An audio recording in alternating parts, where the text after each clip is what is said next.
Hey everybody, in this video I'm going to be showing you guys the best way to withdraw ByBit funds to your bank account. So before we get started, I just want you guys to like this video and subscribe to our YouTube channel for more amazing helpful content like this. With that all being said, let's get started with today's video.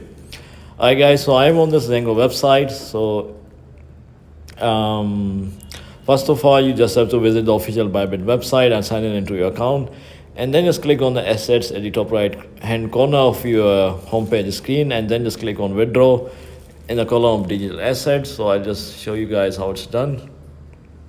I just search for ByBit website and go to their website. And here, once you're on this website, you just have to log in into your account, and then you just have to click on the top right corner of the screen, and then it will open up menu, and then you just have to select withdraw, and then you can just withdraw money directly to your bank account from ByBit website. So this is how you do it, guys. If you found this video to be helpful, then thanks for watching, and I'll see you in the next video very soon. Peace.